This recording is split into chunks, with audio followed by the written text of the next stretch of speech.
Welcome to Shine IAS academy. This is Ansar Ahmad. இன்றைக்கி நம்ம வந்து பயாலஜியில் ஒரு டாபிக் பார்க்கலாம், சரிங்களா? ஸோ இன்றைக்கி பார்த்திங்க அப்படின்னா நம்ம வந்து இன்றைக்கி பயாலஜியில் ஹியூமன் ஃபிசியாலஜி பார்க்க போகிறது இல்லை. அதில் ஹியூமன் ஃபிசியாலஜிக்கு ஏற்பட்ட டிசீஸு, அதாவது நோய்கள்னு சொல்லுவோம் இல்லையா, அந்த டாபிக் தான் இன்றைக்கி நம்ம பார்க்க போகிறோம். Topic number 1, health and disease.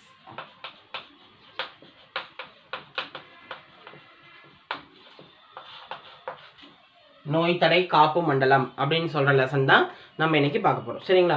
So பார்த்தீங்கன்னா லெசனோட பேர் என்ன? Health and diseases. சிலபஸில் அதிகமாக இருக்கக்கூடிய ஒரு இம்பார்ட்டன்ட் சிலபஸ் இது. இது பார்த்தீங்கன்னா எக்ஸாமில் அடிக்கடி நிறைய கொஷின்ஸ் கேட்குற ஒரு டாபிக் இது, சரிங்களா? ஸோ ஃபஸ்ட் நம்ம வந்து இம்யூன் சிஸ்டம், நோய் தடை காப்பு மண்டலம் அப்படின்னா என்ன அப்படின்னு தெரிஞ்சுக்கலாம்.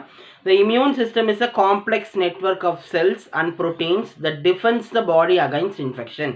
நம்ம நோய் தடை காப்பு மண்டலம் என்பது என்ன அப்படின்னா, மனித உடலில் செல்களில் ஏற்படுற சிக்கலான ஒரு தொகுதிகள், அதாவது சிக்கலான ஏற்படுற ஒரு குறைபாடுகள், புரத குறைபாடோ இல்லை ஏதாவது ஹார்மோனோ மரபணு குறைபாடோ ஏற்படுறது, அதிலிருந்து நம்மளை விடுவிக்கிறது தான் நோய் தடை காப்பு அப்படின்னு சொல்கிறோம், சரிங்களா? சிக்கலான செல்களில் இருக்கக்கூடிய ஏதாவது நம்ம செல்லை தாக்குற ஏதாவது ஒரு பாக்டீரியாவோ இல்லை ஏதாவது ஜீன் குறைபாடுகளோ அதிலிருந்து நம்மளை புரத குறைபாடுகளோ அதிலிருந்து நம்மளை தடுக்கிற வேலை யார் அப்படின்னா, ஒரு ஆயுதமாக செயல்படுவதா யார் அப்படின்னா நோய் தடை காப்பு மண்டலம். அதுதான் இம்யூன் சிஸ்டம்னு சொல்கிறோம்.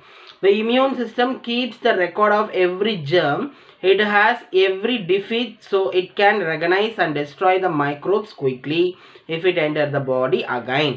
ஸோ இந்த இம்யூன் சிஸ்டம் என்ன செய்யணும், நம்ம உடம்புல ஒவ்வொரு ஜேர்மையும் அனலைசிஸ் பண்ணி வச்சுக்கோ. இப்போ பாக்டீரியா வருது அப்படின்னா அதை வந்து தெரிஞ்சு வச்சுக்கோ. மறுபடியும் அது வந்தால் அதை வந்து வெளியே ஏற்றிட்டு இது நான் ஃபோட்டோ எடுத்து வச்சுக்கோ. இது வந்து மறுபடியும் உள்ளே வந்தால் அதை விடக்கூடாது. அப்போ உள்ளே வரக்கு முன்னாலேயே அதை தடுக்கிற வேலை தான் நம்மளுடைய மரபணு குறைபாடை நம்மளுடைய மரபு பொருளை பாதுகாக்கிறதுக்கும் நம்ம செல்களை பாதுகாக்கிறதுக்கும் இம்பார்ட்டண்டாக இருக்கிறது அந்த நோய் தடை காப்பு மண்டலம்னு சொல்கிறோம், சரிங்களா? ஓகே, நோய் தடை காப்பு மண்டலம், இம்யூன் சிஸ்டம். அப்போ நோய் தடை காப்பு மண்டலத்தை பற்றி படிக்கிற படிப்பு எது அப்படின்னா immunology. The study of immune system called immunology. தமிழ்ல நோய் தடை காப்பியல்.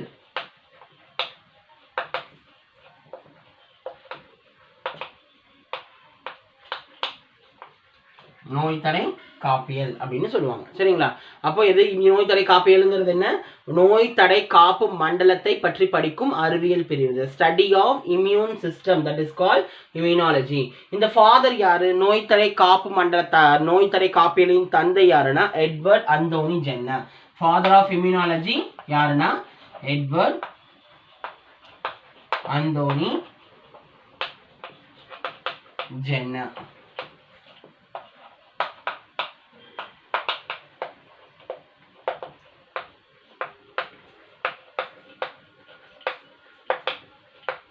சரிங்களா? எட்வர்ட் அந்தோனி ஜென்னர் தான் father of immunology. Okay, what is disease? நோய் என்பது என்ன அப்படிங்கிறத தெரிஞ்சுக்கலாம். So disorder of structure or function in a human, animal or plant, especially on that produce specific symptom or that specific location cause injury, that is called disease. அப்போ நோய் என்பது என்ன அப்படின்னா, மனிதன், விலங்கு அல்லது தாவரங்களினுடைய பணிகள் அல்லது அமைப்பு, ஸ்ட்ரக்சர் ஆர் ஃபங்க்ஷன், அதனுடைய பணிகள் அல்லது அமைப்புகளில் ஏற்படுற ஒரு குறிப்பிட்ட அறிகுறிகள் அல்லது குறிப்பிட்ட உறுப்பு பாதிச்சு அது செயல் இழக்குவது என்னன்னு சொல்கிறோம், அது நோய், டிசீஸ் அப்படின்னு நம்ம சொல்கிறோம். புரிஞ்சுதுங்களா? ஓகே, இப்போ நம்ம டிசீஸை வந்து 2 டைப்பாக கிளாஸிஃபை பண்ண போகிறோம். நோயை வந்து 2ஆக கிளாஸிஃபை பண்ண போகிறோம். என்ன அப்படின்னா, ஒன்று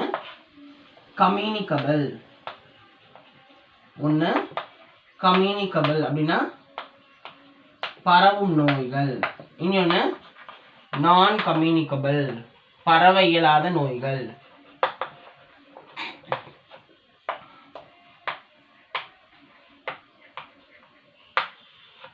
ஒன்று பரவும் நோய்கள், இன்னொன்று பரவ இயலாத நோய்கள். என்ன செய்யறோம், நம்ம 2ஆக பிரிக்கிறோம் டிசீஸை. ஸோ பரவும் நோய்கள் அப்படிங்கிறது வைரஸ், பாக்டீரியா, பூஞ்சைகள் இவங்கெல்லாம் இருப்பாங்களே அவங்கெல்லாம்.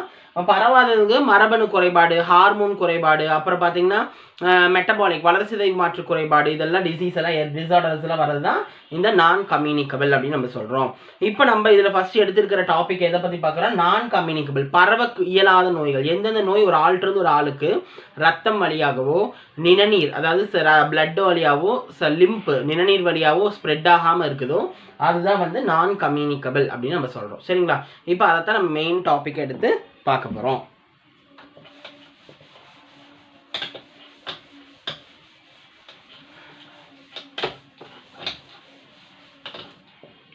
பார்க்குற டாபிக்கு நான் கம்யூனிகபிள்.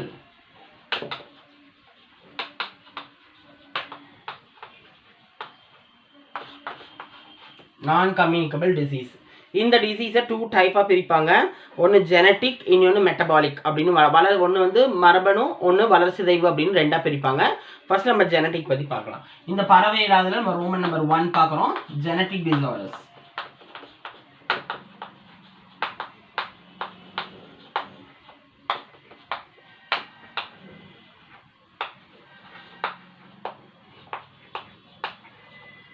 மரபணு குறைபாடு நோய், இதான் நம்ம எடுத்துருக்கிற தலைப்பு. சரிங்களா? ஸோ கவனிங்க, ஜெனட்டிக் டிசார்டர்னா என்ன, அப்புறம் அது எத்தனை வகையாக பிரியுது அப்படின்னா என்ன, அதெல்லாம் பற்றி பார்க்கலாம். ஃபர்ஸ்ட் ஜெனட்டிக் டிசார்டர் அப்படின்னா என்ன? A genetic disorder that is caused by an abnormality in an individual DNA. Abnormalities can range from small mutation in a single gene to the addition or subtraction of an entire chromosome or even a set of chromosome. அப்படின்னா என்னன்னா, genetic அப்படின்னா என்னன்னா, நம்மளுடைய டிஎன்ஏவை தாக்கக்கூடியதா இருக்குது. எதை தாக்கக்கூடியதா இருக்கு? டிஎன்ஏவை தாக்கக்கூடியதா இருக்கு. அப்போ டிஎன்ஏ என்ன?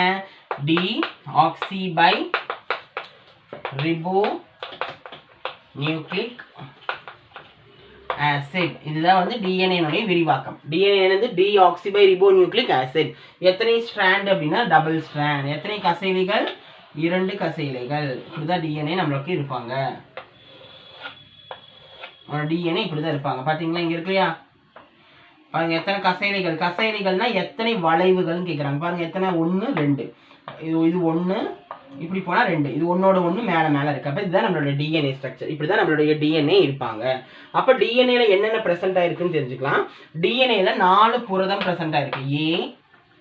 ACTG அப்படின்னு ப்ரெசென்ட் ஆயிருக்கு. இது 4மே என்னன்னா அமினோ அமிலங்கள், அமினோ ஆசிட் புரோட்டீன்ஸுங்க. அப்போ என்ன? ஏங்கிறது அடினைன். ஏங்கிறது எதை சொல்றோம்? அடினைன். சிங்கிறது சைட்டோசின்.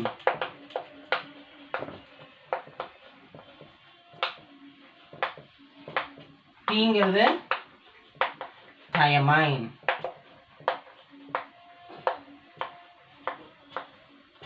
Gங்கிறது guanine.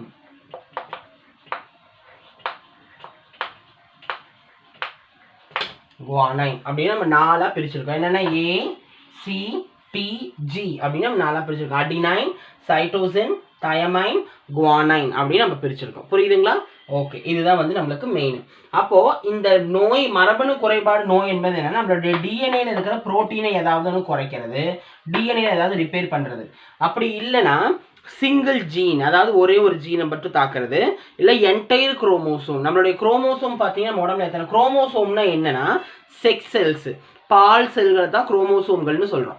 அப்போ அந்த குரோமோசோம்கள் வந்து நம்ம உடம்புல உடல் குரோமோசோம்களும் இருக்காங்க, செக்ஸ் குரோமோசோம்ஸும் இருக்காங்க. அப்படிங்கிறது என்னன்னா ஒரு தலைமுறை செல்களை தான் குரோமோசோம் அப்படின்னு நம்ம சொல்கிறோம். இப்போ அந்த குரோமோசோம்கள் எத்தனை இருக்குன்னு பார்க்கலாம். இப்போ நம்ம உடம்புல ஃபர்ஸ்ட் குரோமோசோம்ஸ் எவ்வளோ இருக்குன்னு தெரிஞ்சுக்கலாம். அப்புறம் நம்ம இதை பற்றி பார்க்கலாம். ஸோ நம்ம உடம்புல குரோமோசோம்ஸ், இதுதான் ஜீன் செல்கள்னு சொல்றோம். என்னன்னு சொல்லுவோம்? ஜீன் செல்ஸ், ஜெனட்டிக் செல்ஸ் வந்து இந்த குரோமோசோம். நம்ம உடம்புல எத்தனை இருக்கு? 23 பேர்ஸ் இருக்கு, 23 ஜோடிகள் இருக்கு. அதை 2n எழுதுவாங்க. எப்படி எழுதுவாங்க? 2n அப்படின்னா 2 பெருக்கல் 1, அதாவது ஜோடிகளாக இருக்கு அப்படின்னு சொல்லுவாங்க. இதை டிப்ளாய்டு அப்படின்னு சொல்லுவாங்க. டிப்ளாய்டுனா இருமயம், இருமயம் அப்படின்னு சொல்லுவாங்க. அப்படின்னு என்ன? ஒன்று இப்படிதான் குரோமோசோம் இருப்பாங்க.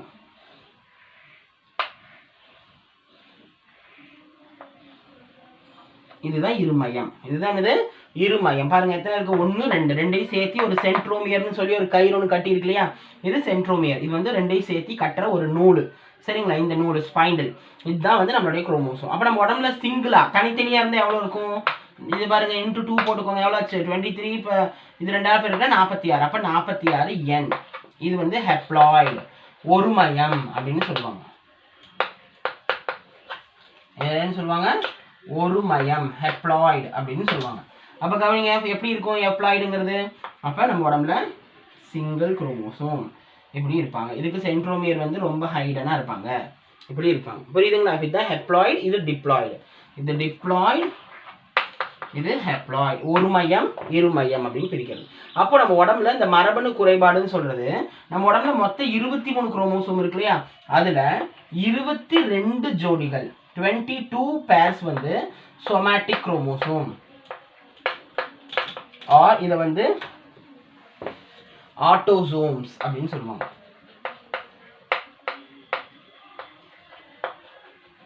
இந்த 22 என்னன்னு சொல்லுவாங்க? ஆட்டோசோம்கள். ஃபர்ஸ்ட் 23 கவனிச்சுக்கோங்க. 23ல 22 என்னன்னு சொல்லுவாங்க?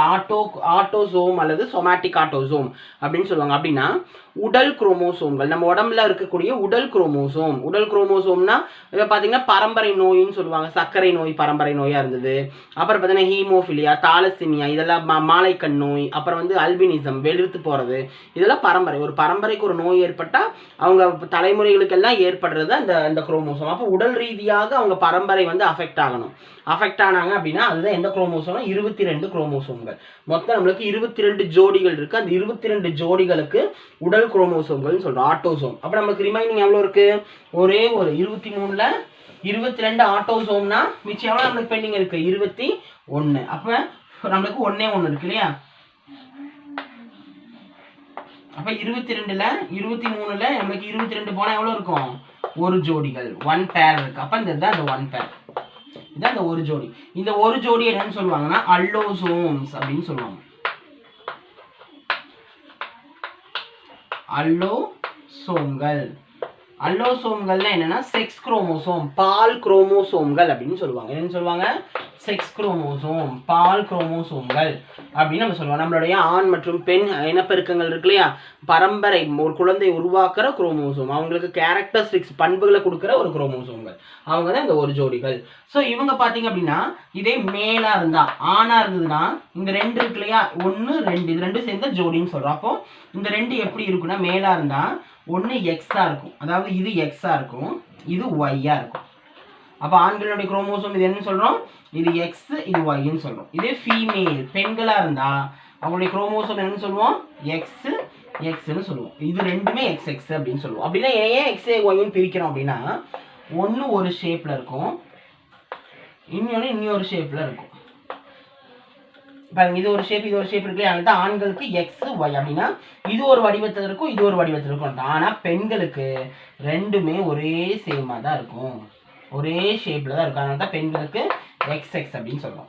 இப்போ ஆணுடைய ஒய் குரோமோசோமும் பெண்ணுடைய ஒய் எக்ஸ் குரோமோசோமும் சேர்ந்ததுன்னா ஆண் குழந்தை பிறக்கும். அது மாதிரி பெண்ணுடைய எக்ஸ் குரோமோசோமும் ஆணுடைய ஒய் எக்ஸ் குரோமோசோமும் சேர்ந்தா பெண் குழந்தை பிறக்கும். எக்ஸ் இன்டூ எக்ஸும் எக்ஸும் சேர்ந்தா நம்மளுக்கு என்ன கிடைக்கும்? பெண் குழந்தை, ஃபீமேல். இதே எக்ஸும் ஒய்யும் சேர்ந்ததுன்னா மேல். புரியுதுங்களா? இதுதான்.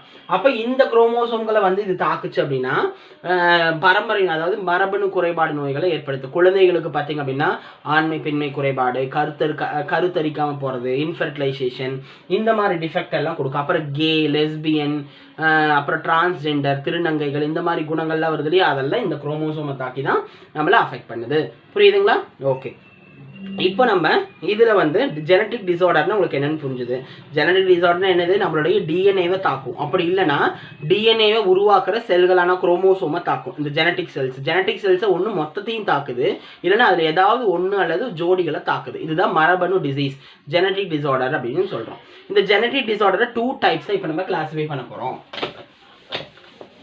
ஸோ ஜெனட்டிக் டிசீஸ் எத்தனையா கிளாஸிஃபை பண்ண போகிறோம்? 2 டைப்பாக கிளாஸிஃபை பண்ண போகிறோம். ஒன்று மெண்டலியன் டிசார்டர்,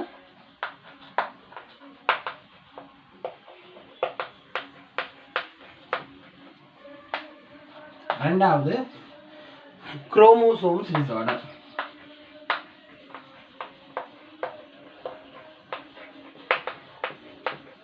இதை ரெண்டா பிரிச்சிருக்கோம். நீங்க ஒன்று மெண்டலியன் டிசார்டர், இன்னொன்று குரோமோசோம் டிசார்டர் அப்படின்னு பிரிச்சிருக்கோம். அப்போ நம்ம மெண்டலியன் டிசார்டர்னா என்னன்னு தெரிஞ்சுக்கலாமா? ஃபர்ஸ்ட் கவனிங்க, மெண்டலியன் டிசார்டர்னா என்ன? தமிழ் இதே தான், மெண்டலியன் குறைபாடு. மெண்டலியன் குறைபாடு, குரோமோசோம் குறைபாடு தான் அர்த்தம் தமிழ்லையும். சரிங்களா? ஸோ கவனிங்க, மெண்டலியன் டிசார்டர்னா என்ன? Alteration or mutation in a single gene cause Mendelian disorder. அப்படின்னா ஒரு ஜீன், நம்மளுடைய ஒரு ஜீன் செல்கள் இருக்காங்களே, யார் ஜெனட்டிக் மெட்டீரியல் டிஎன்ஏ. அப்போ குரோமோசோமில் நம்ம அதை குரோமோசோமில் ஒன்று சேர்ந்து ஒரு ஜீன் அப்படின்னு உருவாக்குறாங்க. அப்போ அந்த ஜீன் வந்து ஒற்றை ஜீனையும் அல்லது அது ஒற்றை ஜீனை வந்து மாற்றுறது, ஜீனுடைய நிலையை மாற்றி விடுறது, அப்படி இல்லைன்னா ஜீனில் வந்து ஏதாவது ஒரு அடுத்த நிலையை அடைய வைக்கிறது, அதாவது ஜீனை வந்து மரபணு மாற்றம் செஞ்சு வேற நிலையாக மாறும். ஸோ இந்த மாதிரி மாறுறது தான் மெண்டலியன் டிசார்டர்னு சொல்கிறோம். Alteration or mutation in a single gene, ஒற்றை ஜீன்களில் ஏற்படுற மாற்றம் அல்லது ஒற்றை ஜீன்களில் ஏற்படுற அடுத்த நிலை, அதுதான் வந்து மெண்டலியன் டிசார்டர்னு சொல்கிறோம். These disorder are transmitted to the offspring. அப்போ இது எங்கேருந்து ஸ்ப்ரெட் ஆகும் அப்படின்னா குழந்தைகளுக்கு இது ஸ்ப்ரெட் ஆகும். தாயிட்டிருந்து தந்தையிட்டிருந்து குழந்தைகளுக்கு வெளியே வரும் இந்த சேம் லைன். இப்போ ஒரு எக்ஸாம்பிள் அப்பாவுக்கு வந்து அப்பாவுக்கு வந்து தாலசீமியான்னு சொல்கிற ரத்த நோய் இருந்ததுன்னா அதே மாதிரி குழந்தைகளுக்கும் அந்த ரத்த நோய்கள் வருவாங்க. சரிங்களா? அப்போ ரத்த சம்பந்தமான நோய்கள் வரும். இதுதான் வந்து சேம் ஜீன், அப்பாவோட ஜீன்லேயும் பாதிப்பு இருந்தால் அதே ஜீன் குழந்தைகளுக்கு கண்டிப்பாக வரும் அப்படின்னு சொல்கிறாங்க. கவனிங்க, same line of the Mendelian pattern of inheritance. These disorder may be dominant recessive autosomal or sex linked அப்படின்னு சொல்கிறாங்க. ஸோ இது பார்த்தீங்க அப்படின்னா எந்த வகையான குரோமோசோம்கள் அஃபெக்ட் பண்ணுது அப்படின்னா நம்மளுடைய ஆட்டோசோம்ஸ். எத்தனை ஆட்டோசோம்ஸ் இருக்கு? 22 ஆட்டோசோம்ஸ். ஆட்டோசோம்னா என்ன? உடல் குரோமோசோம்கள். அப்போ அந்த மெண்டலியன் டிசார்டர் என்பது என்னன்னா உடல் குரோமோசோம்களான 22 குரோமோசோம்களை பாதிக்கிற ஒரு நோய். அப்போ இந்த குரோமோசோம்கள் பாதிச்சா செக்ஸ் வைஸாக அஃபெக்ட் ஆக மாட்டோம், பரம்பரை வழியாக ஏதாவது நோய் நம்மளுக்கு வரும். அப்பாவுக்கு வந்ததுன்னா அதே மாதிரி பையனுக்கு வரும், பையனுக்கு இருந்தால் அவங்களுடைய குழந்தைகளுக்கு வரும். இதுதான் பரம்பரை நோய் அப்படின்னு சொல்கிறோம். எக்ஸாம்பிள் நம்ம டயபெட்டிஸே எடுத்துக்கலாம். சர்க்கரை நோயும் பரம்பரை நோயும் இருக்குது. ஸோ டயபெட்டிஸும் கூட எடுத்துக்கலாம். டயபெட்டிஸில் சர்க்கரை நோய். சரிங்களா? ஸோ அந்த நிலை வரும். இதே குரோமோசோமல் நோய்னா என்ன அப்படின்னா நம்மளுடைய செக்ஸ் குரோமோசோம் இருக்கு இல்லையா, அல்லோசோம், இந்த ஒரு ஜோடிகள், இந்த ஒரு ஜோடியை தாக்குற அல்லோசோமை டிஃபெக்ட் பண்ணும். அதாவது அது கே லெஸ்பியன் அப்படின்னு சொன்ன அந்த நிலையை தாக்குறது தான் இந்த குரோமோசோம் டிசார்டர். அப்போ மெண்டலியன் டிசார்டருங்கிறது என்ன? நம்மளுடைய குரோமோசோமான 22 ஜோடிகளை தாக்குவது. பாடி குரோமோசோம் குரோமோசோம்ஸை தாக்குச்சுன்னா மெண்டலியன். இதே குரோமோசோம் டிசார்டர் அப்படிங்கிறது 23rd XY XX ஃபீமேலில் இருக்கிற டிசார்டர், அதை பாதிச்சுது அப்படின்னா அதை குரோமோசோம் டிசார்டர்னு சொல்கிறோம். புரியுதுங்களா? ஓகே, இப்போ நம்ம வந்து மெண்டலியன் டிசார்டர் தான் எடுத்து பார்க்க போகிறோம். மெண்டலியனில் எத்தனை டிசீஸ் லைன் பை லைனாக வருது அப்படிங்கிறத பற்றி பார்க்கலாம். பார்க்க போகிறது மெண்டலியன் டிசார்டரில் என்ன அப்படின்னு பார்க்கலாம். ஓகேங்களா?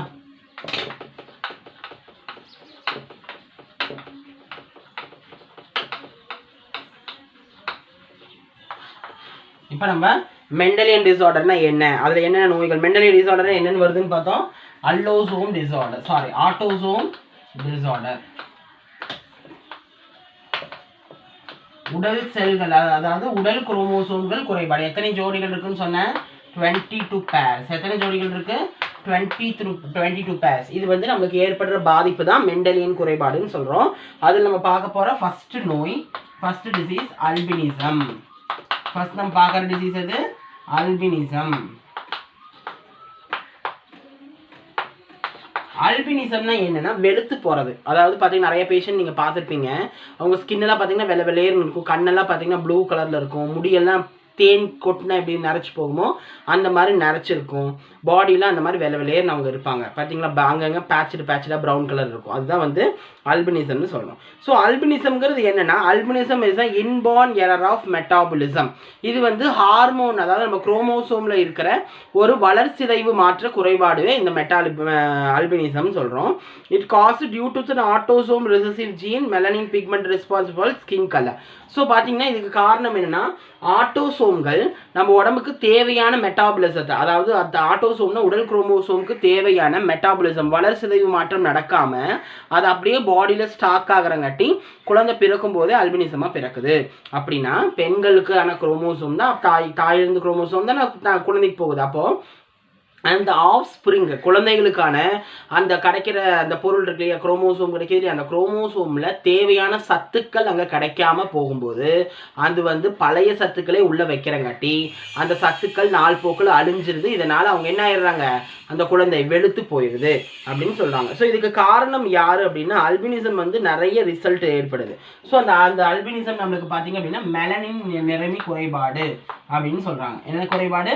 மெலனின்னு சொல்கிற ஒரு பிக்மெண்ட் இருக்குது நம்ம பாடியில். சரிங்களா? அதுக்கு பேர் என்னன்னா மெலனின் நிறமி. ஸோ அப்போ அந்த குரோமோசோமுக்கு கிடைக்க அந்த குரோமோசோம்கள் வந்து மெலனின் அப்படின்னு நம்ம உடம்புல இருக்கக்கூடிய ஒவ்வொரு உறுப்பும் ஒரு பிக்மெண்ட்டை வச்சிருக்கு. அதுக்கு பேர் மெலனின்னு சொல்கிறோம். இந்த மெலனின் நிறமியை வந்து நிறமி மெலனோசைட் அப்படின்னு ஒரு சிஸ்க் இதை வந்து ப்ரொடியூஸ் பண்ணும். மெலனோசைட்டுகள் அப்படின்னு சொல்லி செல்லை உற்பத்தி செய்யும். இது செல்ஸ்.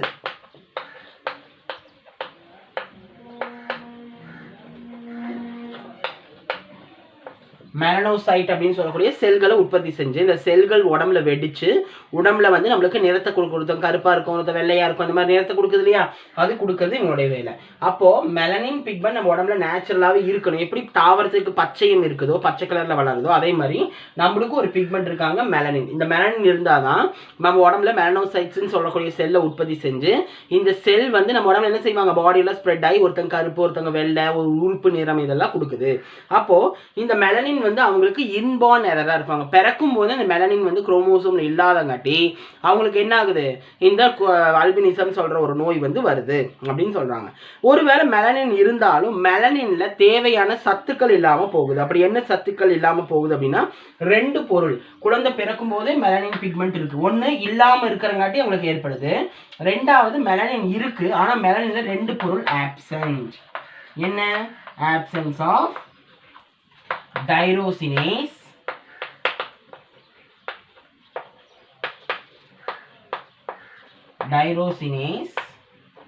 இன்னொன்று காப்பர் என்சைம்.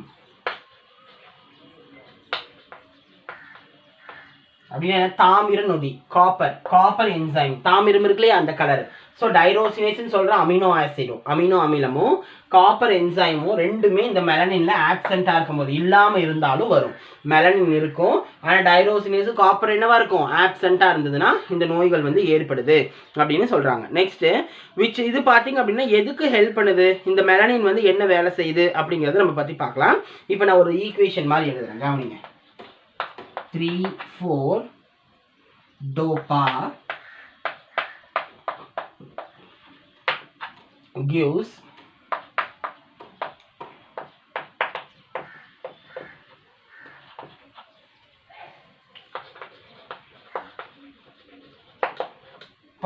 மெலனினுக்கு தேவைப்படுற பொருள் என்ன? நம்ம உடம்புல ஒரு அமினோ அமிலம் இருக்கு. டைரோசினேஸும் அமினோ அமிலம் தான், டோப்பாங்கிறது அமினோ ஆசிட் தான், மெலனின்ங்கிறது பிக்மெண்ட், காப்பருங்கிறது என்சைம். சரியா? நம்ம உடம்புல 3,4னா இது வந்து சங்கிலி, செயின். இது 3,4 செயின். டோப்பா அப்படின்னா என்ன நான் எழுதுறேன். டோப்பா அப்படின்னா டைஹைட்ராக்சி ஃபெனில் அலனைன். டோப்பானா என்ன? Dihydroxy phenylalanine. இதுதான் டோப்பா. DOPA. இந்த டோப்பா புரியுதுங்களா? டைஹைட்ராக்சி ஃபெனில் அலனைன் அப்படிங்கிற ஒரு அந்த நம்ம உடம்புல இருக்கக்கூடிய அமினோ அமிலம் டைரோசினேஸ் காப்பர் முன்னிலையில் டைரோசினேஸையும் காப்பரையும் வச்சுட்டு அது வந்து மெலனினா பாடியில டேர்ன் ஆகுது. சொல்றது புரியுதா? டோப்பா அப்படிங்கிறவங்க ஹியூமன் பாடியில எப்பவுமே தேவையான ஒரு அமினோ அமிலங்கள், புரதத்தை செல்களுக்கு குரோமோசோம்களுக்கு கொடுக்கக்கூடிய ஒரு புரதத்தை அளிக்கிறவங்க இவங்க தான். அப்ப இந்த டோப்பா நம்ம உடம்புல என்ன செய்யறாங்க, டைரோசினேஸ் சொல்ற அமினோ அமிலத்தையும் காப்பரையும் வாங்கிட்டு அந்த 3 பொருள் என்னவா மாறுறாங்க, மெலனினா கன்வெர்ட் ஆயிடுறாங்க. இந்த மெலனின் தான் பாடியில நம்மளுக்கு பிக்மெண்டா வந்து தோல், உடல், இது உரோமம், ஹேர், ஸ்கின், நெயில் இந்த மாதிரி உறுப்புகளுக்கு கலர் கொடுக்கறது இந்த மெலனின் தான். அப்போ absence of melanin causes albinism. Melanin இல்லாமையால் ஏற்படும் நோய்ன்னு கேட்டால் அல்பினிசம். ஒருவேளை மெலனின் இருந்து அதில் டைரோசினேஸும் காப்பரும் இல்லாமல் இருந்தாலும் என்னதுதான் அல்பினிசம் ஏற்படுது அப்படின்னு சொல்லியிருக்காங்க. புரிஞ்சுதுங்களா? ஓகே. இதனுடைய கேரக்டரிஸ்டிக்ஸ், இந்த மனிதர்களுடைய பண்புகள். அப்போ அல்பினிசத்தால் பாதிச்சவங்க எப்படி இருப்பாங்க அப்படின்னா, first one milky or pinky white coloured skin, அதாவது வெள்ளை கலர்ல இருப்பாங்க. வெளிர்ந்த அல்லது இளஞ்சிவப்பு நிறமான தோல், இந்த 2 கலர்ல தோல் இருப்பாங்க. தென் நிஸ்டாக்மஸ்னா ஐ மூமெண்ட் வந்து ரேபிட் ஐ மூமெண்ட், கண்கள் வந்து வேகமாக அசைக்கக்கூடியவங்களா இருப்பாங்க. அடுத்தது ஸ்ட்ரபிஸ்மஸ் அப்படின்னா ஐ டு நாட் ஃபங்க்ஷன், அப்போ கண்ணு வந்து வேலை செய்யாமல் போகும், கண்ணு வந்து ரொட்டேட் பண்ண முடியாது, இல்லை கண்ணு வந்து பார்வை இழக்கும். இந்த மாதிரியான அல்பினிசம் மெயினாக கண்ணுக்கு கலர் கொடுக்குறாங்க. இன்னொன்று தெரியுமா, மெலனின் வந்து நம்மளுடைய ஸ்லீப் சைக்கிளையும் கூட ரெகுலேட் பண்ணுது.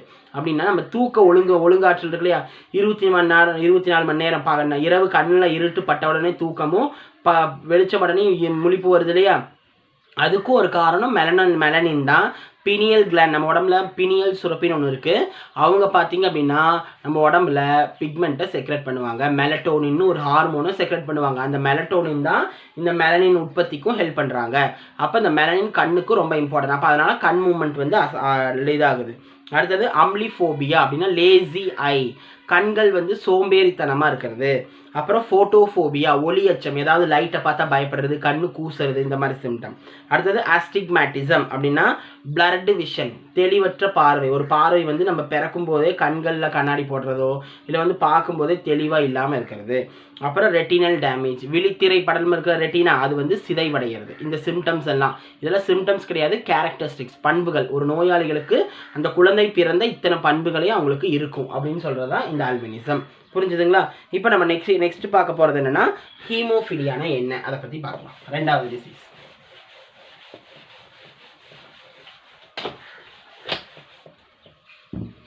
செகண்ட் நம்ம பார்க்க போகிற டிசீஸ்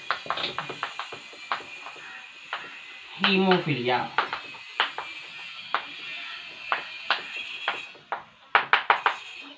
ஹீமோஃபிலியானா என்ன அர்த்தம்னா ரத்த உறையா நோய், பிளட் கிளாட்டிக் ப்ரிவென்டட். ரத்தம் நம்ம உடம்புல உறையாமல் போகிறது.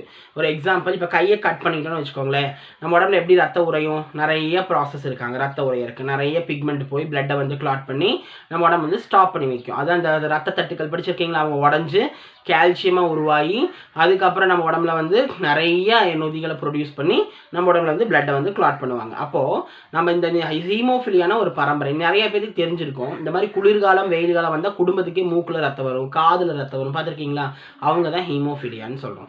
அப்புறம் என்ன ஹீமோஃபிலியானா, அவங்க உடம்புல ஏதாவது உறுப்பு டேமேஜ் ஆனாலும் ரத்தம் ப்ளீடிங் இருந்துக்கிட்டே இருக்கும். ஓவர் ப்ளீடிங்கோ இல்லை ஏதாவது ஒரு இருந்துகிட்டே இருக்கும். அதுக்கப்புறம் சில நாளில் ஸ்டாப் ஆயிடும். மறுபடியும் அதே மாதிரி ப்ளீடிங் இருந்துகிட்டே இருக்கும். இன்டர்னலாகவும் இருக்கும், எக்ஸ்டர்னலாகவும் இருக்கும். உள்ளுறுப்புகளும் ரத்த கசிவு இருக்கும், வெளியே இருக்கும். அப்போ ஹீமோஃபிலியா அது யார் ஃபர்ஸ்ட் நம்மளுக்கு கண்டுபிடிச்சது அப்படின்னா, இந்த நோயை வந்து ஒருத்தர் ஐடென்டிஃபை பண்ணார், ஒரு டாக்டர். 1803 அவருடைய பேரு doctor John Conrad Otto. Doctor John Conrad Otto.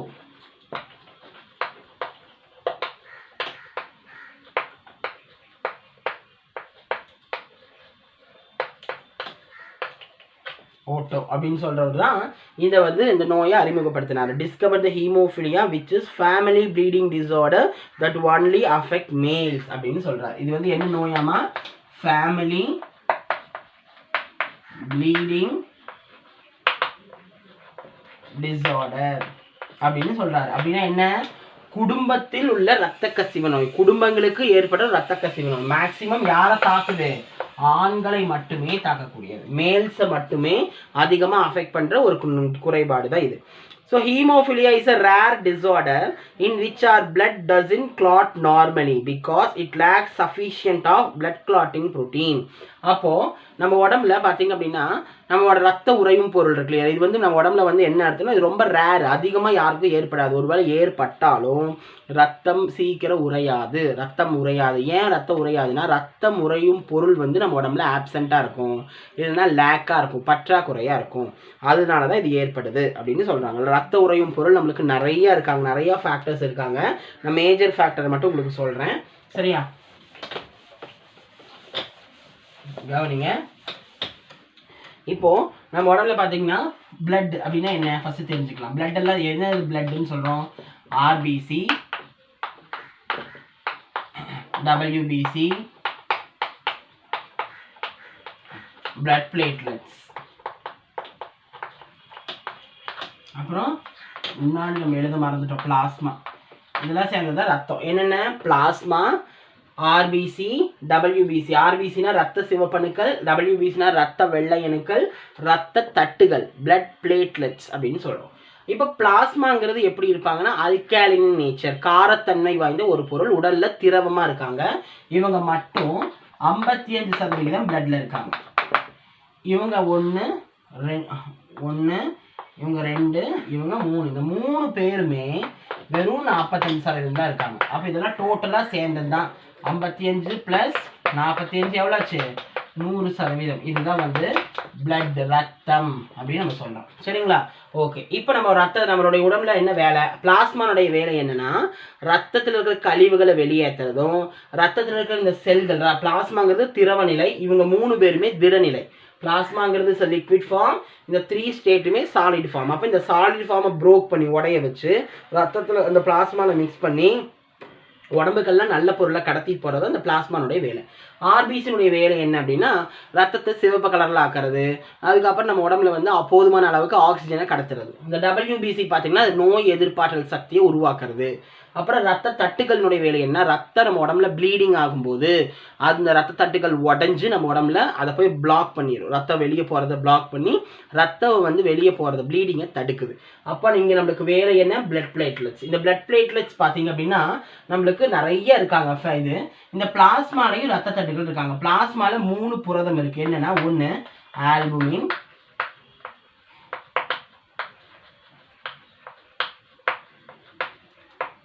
ரெண்டாவது குளோபுலின்,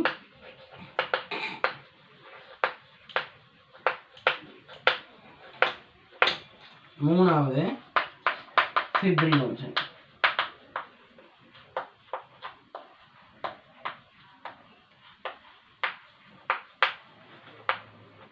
அப்படின்னு 3 பேர் இருக்காங்க. பிளாஸ்மால 3 புரோட்டீன் இருக்குது.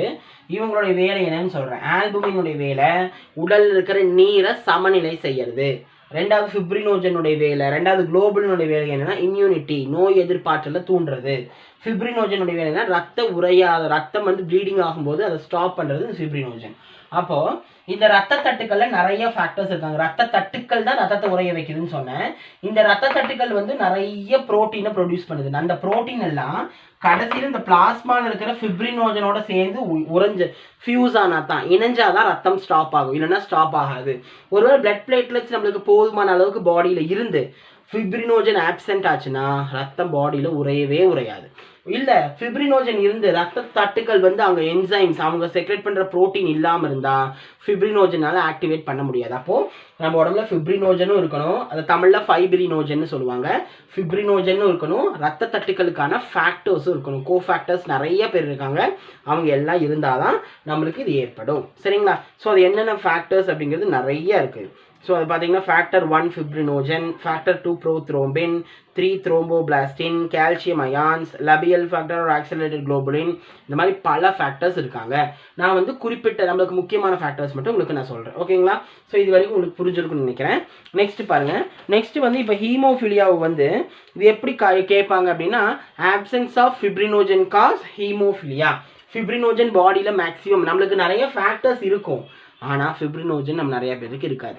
இதனால ஹீமோஃபிலியா நோயாளியாக நம்ம மாறுறதுக்கு சான்ஸ் இருக்குது. இப்போ திடீர்னு நம்ம ஏற்படுவோமான்னு கேட்டால் நோ. இது பரம்பரை வழியாக வர ஒரு நோய். இதை சரி செய்ய முடியுமான்னு கேட்டால் வி கேனாட். ஜீன் தெரப்பி பண்ணினாலும் அது வந்து கரெக்டாக பொருந்தாது. அப்போ பரம்பரை வழியாக நோய்வாய்ப்பட்டாங்கன்னா அவங்க இறப்பு வரைக்கும் அந்த நோய் உடம்புல நீடிச்சுட்டு தான் இருக்கும். சரிங்களா?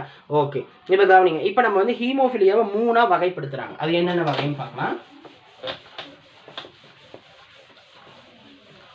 இப்போ ஹீமோஃபிலியா இருக்கு இல்லையா, அது வந்து 3ஆக கிளாஸிஃபை பண்ணுறாங்க.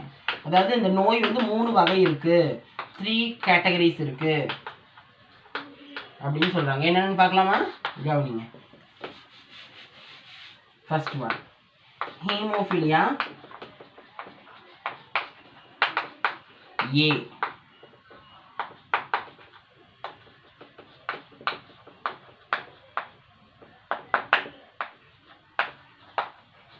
ஹீமோஃபிலியா ஏ அப்படின்னு ஒரு ஃபேக்டர்.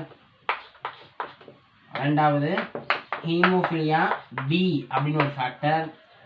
ஹீமோஃபிலியா சி அப்படின்னு ஒரு நோய். இந்த 3 நோய்கள் ஹீமோஃபிலியா 3 வகைப்படுது. என்னென்ன? ஹீமோஃபிலியா ஏ ஒரு பேஷண்ட் இருக்கும், ஹீமோஃபிலியா பி ஒரு பேஷண்ட்டுக்கு இருக்கும், ஹீமோஃபிலியா சி ஒரு பேஷண்ட்டுக்கு இருக்கும். ஹீமோஃபிலியானா ஃபிப்ரினோஜன் ஆப்சென்ட், ஃபைப்ரினோஜன் உடம்புல இல்லாதங்காட்டி ஏற்படுது. ஆனால் அது எப்படி ஏற்படுது அப்படிங்கிறத நம்ம இதில் பார்க்க போகிறோம். இப்போ ஹீமோஃபிலியா ஏல என்ன டிஃபெக்டாக இருக்குது அப்படின்னா, இவங்களுக்கு ஃபிப்ரினோஜன் இருக்கும். சரிங்களா? இவங்க ஹீமோஃபிலியா ஏக்கு என்ன இருக்கும்? ஃபிப்ரினோஜன் இருக்கும். ஆனால் ஃபேக்டர் 8 ஆப்சென்ட்டாக இருக்கும். ஃபேக்டர்னா தமிழில் காரணின்னு சொல்லுவாங்க. இப்போ காரணி 8 ஆப்சென்ட்டாக இருக்குது. அது என்ன காரணி 8 நான் பின்னாடி சொல்கிறேன். ஓகேவா? அடுத்தது ஹீமோஃபிலியா பி. இவங்களுக்கு எந்த ஃபேக்டர் கம்மியாக இருக்குன்னா ஃபேக்டர் 9 கம்மியாக இருக்கும். ஃபேக்டர் காரணி 9வது காரணி கம்மியாக இருக்கும். அடுத்தது ஃபேக்டர் ஹீமோஃபிலியா சிக்கு என்ன குறைபாடு அல்லது ஆப்சென்ட்டாக இருக்கும் அப்படின்னா ஃபேக்டர் 11. இந்த 11 வந்து கம்மியாக இருக்கும். ஸோ இந்த 3மே கம்மியாக இருந்தால் தான் இப்படி டிவைன் பண்ணுறாங்க. ஹீமோஃபிலியா 8 ஏங்கிறது ஃபேக்டர் 8 வந்து கம்மியாக இருக்கணும். பிங்கிறது ஃபேக்டர் 9 கம்மியாக இருக்கணும். சிங்கிறது ஃபேக்டர் 11 கம்மியாக இருக்கணும். ஸோ அது என்னென்ன ஃபேக்டர்னு எழுதலாமா? ஓகே, கவனிங்க. ஃபஸ்ட்டு ஃபேக்டர் 8 அதுக்கான பேர் என்ன அப்படின்னு பார்க்கலாம். இந்த ஃபேக்டர் 8க்கு என்ன பேருனா antihaemophilic factor or platelet factor. இந்த 8க்கு என்ன பேரு? ஆன்டி ஹீமோஃபிலிக் ஃபேக்டர் அல்லது இதுக்கு இன்னொரு பேர் கூட இருக்குன்னு சொல்றாங்க. என்ன? பிளேட்லெட்ஸ் ஃபேக்டர் அப்படின்னு சொல்றாங்க.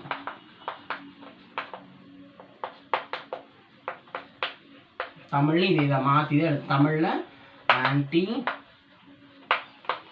ஹீமோஃபிலிக் காரணி அல்லது இரத்த தட்டு காரணி அப்படின்னு சொல்லுவாங்க. இந்த காரணி வந்து அவங்களுக்கு கம்மியா இருக்கும்.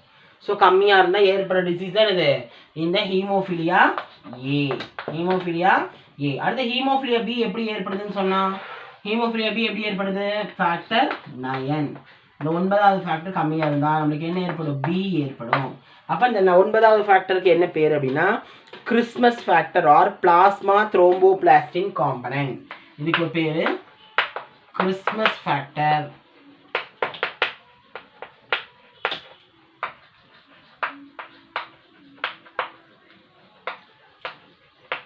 கிறிஸ்மஸ் காரணி அல்லது பிளாஸ்மா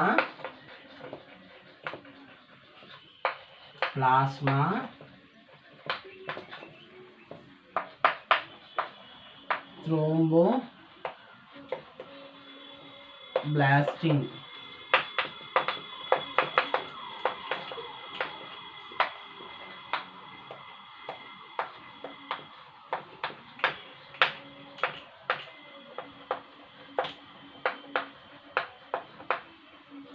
காரணி அப்படின்னு நம்ம சொல்றோம். எந்த காரணி கம்மியா இருக்கு? Christmas factor. இது ஏன் கிறிஸ்மஸ் ஃபேக்டர் அப்படின்னு சொல்றோம் அப்படின்னா இது காரணம் எப்படி கிறிஸ்மஸ் ட்ரீ அப்படியே ஹைட்டா இருக்கு. அது வந்து அது ஒரே ஆர்டர்ல இருந்தால் தான் அது பார்க்க அழகா இருக்கும். அது இடையில இருந்து பிடுங்கினா அசிங்கமா இருக்கும். அதே மாதிரி தான் கிறிஸ்மஸ் ஃபேக்டருங்கிறது இந்த பிளட்ல இந்த செல்கள் ஈவனா இருக்கணும். இருந்தாதான் உடம்புல ரத்தம் உறையும். இல்லைன்னா உறையாது. ஏதாவது ஒன்று கம்மியானாலும் உறையாது. அப்ப கிறிஸ்மஸ் காரணி அல்லது பிளாஸ்மா த்ரோம்போபிளாஸ்டின் அப்படின்னா பிளாஸ்மாவோட போய் பிளாஸ்ட் ஆகிறது. பிளாஸ்மாவோட போய் சேர்ந்து வெடிச்சு நம்ம உடம்புல உருவாகிற கிளாஸ் அவங்க தான் இவங்க. பிளாஸ்மா த்ரோம்போபிளாஸ்டின் ஃபேக்டர் இவங்க கம்மியா இருந்தா ரெண்டு ஒன்று தான். ரெண்டுக்கு இன்னொரு பேர் கிறிஸ்மஸ் ஃபேக்டர்னு சொல்லலாம் அல்லது பிளாஸ்மா த்ரோம்போபிளாஸ்டின் ஃபேக்டர் காரணி அப்படின்னு சொல்லலாம். இது வந்து கம்மியா இருந்தா நம்மளுக்கு என்ன ஏற்படும்? ஹீமோஃபிலியா பி ஏற்படும். நெக்ஸ்ட் ஹீமோஃபிலியா சி பார்க்கலாம். Haemophilia C. இந்த சி எப்படி ஏற்படுது? ஃபேக்டர் 11. 11வது காரணி கம்மியா இருந்தா ஏற்படுறதா இந்த சி. ஸோ 11வது காரணிக்கு என்ன பேருனா பிளாஸ்மா த்ரோம்போபிளாஸ்டின் ஆன்டிஜென்ட். பிளாஸ்மா த்ரோம்போபிளாஸ்டின்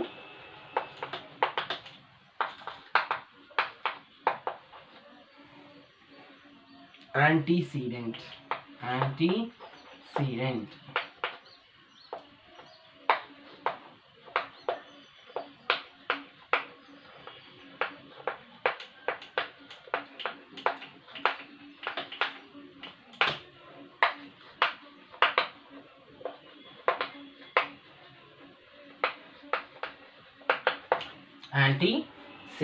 இவங்க தான் வந்து 11th காரணி. பிளாஸ்மா த்ரோம்போபிளாஸ்டின் ஆன்டிசீடென்ட் இவங்க வந்து கம்மியா இருந்தா ஏற்பட்ட டிசீஸ் என்ன? Haemophilia C. ஓகேங்களா? சரி, கவனிங்க. இப்போ நம்ம இவங்களுடைய கேரக்டரிஸ்டிக்ஸ் பண்புகள் என்ன அப்படின்னு பார்க்கலாம். இவங்களுடைய பண்புகள் என்ன அப்படின்னா சடன் நோஸ் ப்ளீட், திடீரென மூக்கில் ரத்த கசிதல். ரெண்டாவது ப்ளீடிங் கம்ஸ், ஈறுகளில் ரத்த கசிதல். அடுத்து ஜாயின் பீட்ஸ், ஜாயின் ப்ளீடுனா மூட்டுகளில் ரத்த கசிதல். தென் ஸ்டிஃப்னஸ்னா பிடிப்பு, அப்படியே உடம்பு வெட்டச்ச மாதிரி இருக்கும்னே அதுதான். தென் இன்டர்னல் ப்ளீடிங், உள் ரத்த கசிவு. இது எல்லாம் இருந்தால் இதுக்கு பேர் ஹீமோஃபிலியா அப்படின்னு சொல்கிறோம். மொத்தம் எத்தனை காரணிகள் இருக்குன்னா 18 காரணிகள் இருக்காங்க பிளட்டில். அதில் நான் உங்களுக்கு முக்கியமான காரணிகள் ஏனா 8, பினா 9, சினா 11. இந்த காரணி பாதிச்சா ஏற்படும். காமனாக ஹீமோஃபிலியா ஏயும் இல்லாமல் பியும் இல்லாமல் சியும் இல்லாமல் வெறும் ஹீமோஃபிலியா ஸ்டார்டிங் ஸ்டேஜ் ஏற்பட்டால் இது என்ன பேர் அப்படின்னா ஃபிப்ரினோஜன் பிளாஸ்மாவில் பற்றாக்குறையாக இருக்குது, இல்லைன்னா ஆப்சென்ட்டாக இருக்குது அப்படின்னு அர்த்தம். புரிஞ்சுதுங்களா? ஓகே, இதுதான் ஹீமோஃபிலியா. இப்போ நெக்ஸ்ட் நம்ம பார்க்குறது சிக்கிள் செல் அனீமியா, அதை பற்றி பார்க்கலாம். தேர்ட் ஒன் வந்து சிக்கிள் cell anaemia. Third one சிக்கிள் cell anaemia.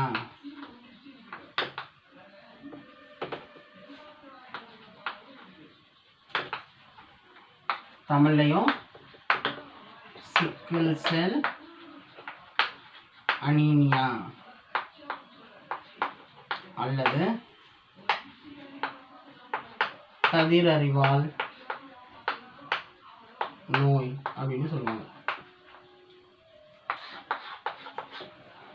So சிக்கிள் cell anaemia இது பிளட்ல ஏற்படுற டிஸார்டர். ஸோ கவனிங்க, sickle cell anemia is a group of blood disorder typically inherited from a person towards a parent.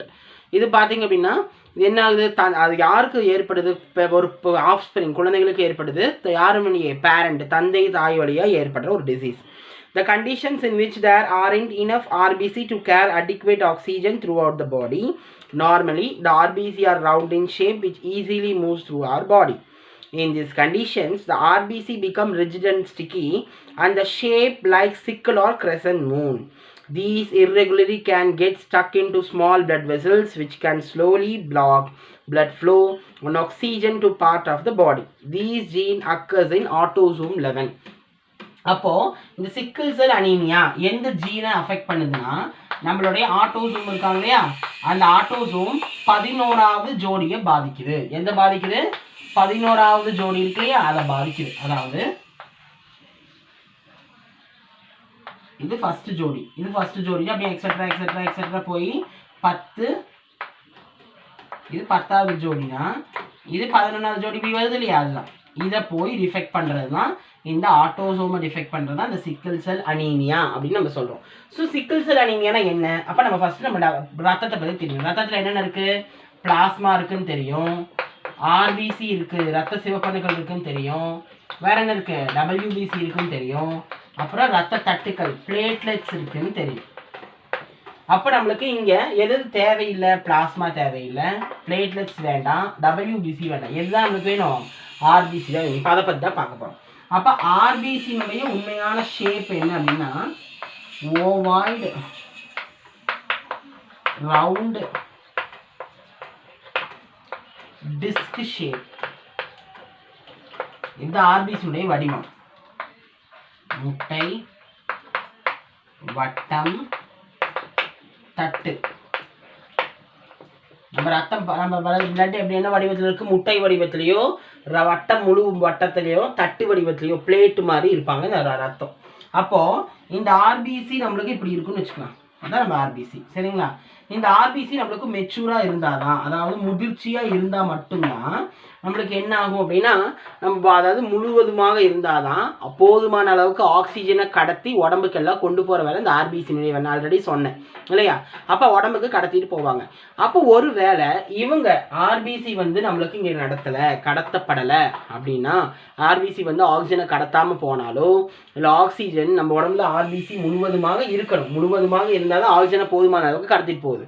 இந்த நோய் வந்து நம்ம எப்படி ஏற்படுதுன்னா ஆட்டோசோம் 11 தாக்கி இந்த ரத்தத்தை பாதிக்க வைக்குது. அப்போ ரத்தத்தில் முழுவதுமாக இருக்கிற ரத்தத்தை எப்படி மாற்றிடுதுன்னா அரைக்கோள வடிவத்தில் மாற்றிடுது, இப்படி மாற்றிடுது. ஆர்பிசி வட்ட வடிவத்தில் இருந்துச்சு இல்லையா, அது என்ன வடிவத்தில் மாற்றிடுது? சிக்கிள் செல் சிக்கிள் செல்லா மாத்திடுது. கதிரினுடைய இந்த வடிவத்துல மாத்திடுது. முழுவதுமாக இருக்கிற ரவுண்டை அதை உடைய, அதாவது இர்ரெகுலரா உடைய வச்சு என்ன வடிவத்துல மாத்திடுது? கதிர் அரிவாள். பார்த்துருக்கீங்களா? அப்படி அறுப்பாங்களே கதிரெல்லாம் அந்த வயல்லாம், அதனால தான் அதுக்கு பேர் கதிர் அரிவாள். சிக்கிள்னா அதுதான் அர்த்தம். அப்ப அந்த கத்தி பார்த்துருக்கீங்களா எப்படி இருக்கும்?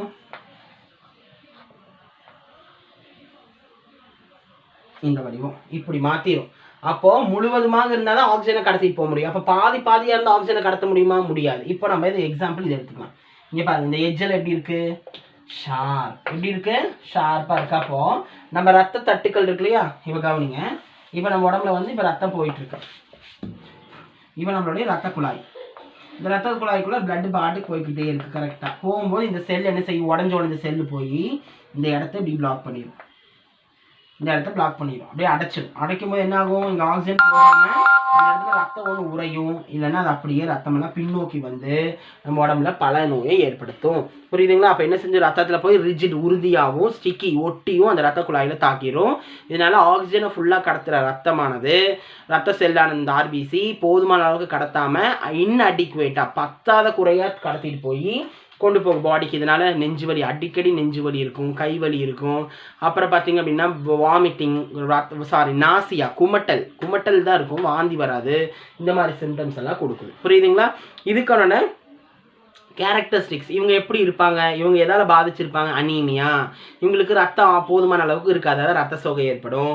எபிசோட் ஆஃப் பெயின் அப்படின்னு என்னது? எபிசோட்னு என்னது? தினமும். அப்போ இவங்களுக்கு அடிக்கடி உடம்புல வலி வந்துக்கிட்டே இருக்கும் ஏதாவது ஒரு இடத்துல.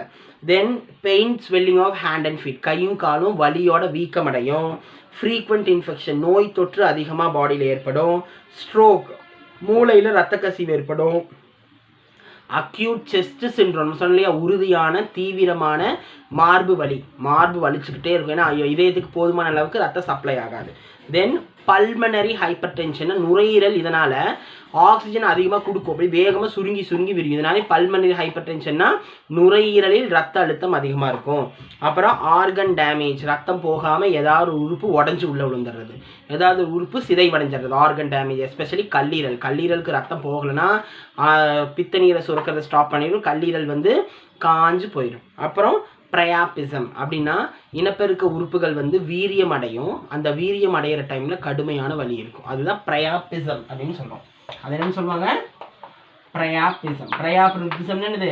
இனப்பெருக்க உறுப்புகள் வந்து வீரியம் அடைகிற டைமில் கடுமையான வலி இருக்கும். இதனால் அவங்களுக்கு செக்ஸில் இன்ட்ரெஸ்ட் இருக்காது. ஸோ இதெல்லாம் தான் கொடுக்கறது தான் இந்த சிக்கிள் செல் அனீமியா. நெக்ஸ்ட் நம்ம பார்க்கலாமா? நெக்ஸ்ட் நம்ம பார்க்க போகிறது என்னென்னா, அடுத்த 4th disease thalassaemia.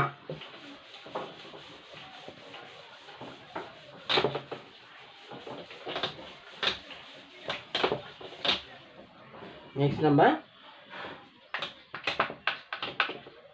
4th 5th 3rd முடிஞ்சது, 4th one thalassaemia.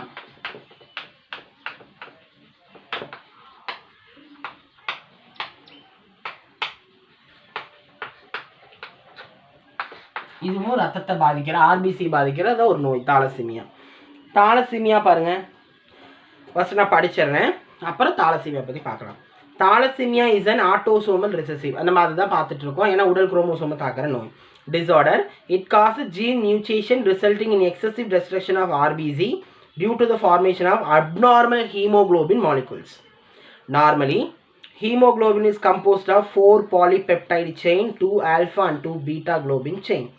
Thalassemia patient have defect in either alpha or beta globin chain, causing the production of abnormal hemoglobin molecule resulting in anemia. So இதை பற்றி நம்மளுக்கு சொல்லியிருக்காங்க. பார்க்கலாமா? தாலசீமியாங்கிறது என்ன அப்படின்னா அதே தான், பிளாஸ்மா. ரத்தம்னு எதை சேர்ந்தது? பிளாஸ்மா, ஆர்பிசி, டபிள்யூபிசி, பிளேட்லெட்ஸ், இவங்களாம் சேர்ந்தது என்னன்னு சொல்கிறோம்? தாலசீமியா அப்படின்னு சொல்கிறோம் இல்லைங்களா? ஸோ தாலசீமியா இதை சொல்கிறோம். இதில் நம்மளுக்கு இங்கே தேவையில்லாதது பிளாஸ்மா வேண்டாம், டபிள்யூபிசி வேண்டாம், பிளேட்லெட்ஸ் வேண்டாம், இதுதான் வேணும், ஆர்பிசி. அப்போ ஆர்பிசி நம்மளுடைய இதயம் இருக்கு இல்லையா, கவனிங்க.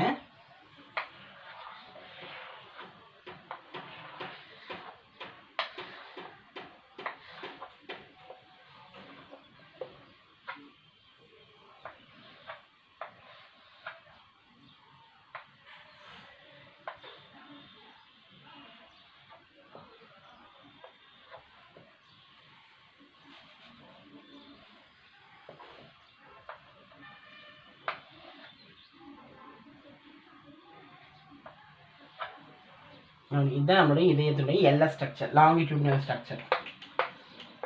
சரிங்களா? சரி கவனிங்க. மனித உடல்ல இதுதான் வந்து அயோட்டா, இந்த பகுதி இருக்கு இல்லையா, இதைத்தான் என்னன்னு சொல்லுவாங்க, அயோட்டா, பெருந்தமனி மகாத்தமனின்னு சொல்லுவாங்க இல்லையா, அதுதான் அயோட்டா. இது என்னது? பெருந்தமனி மகாத்தமனி. இது நுரையீரல் தமனி.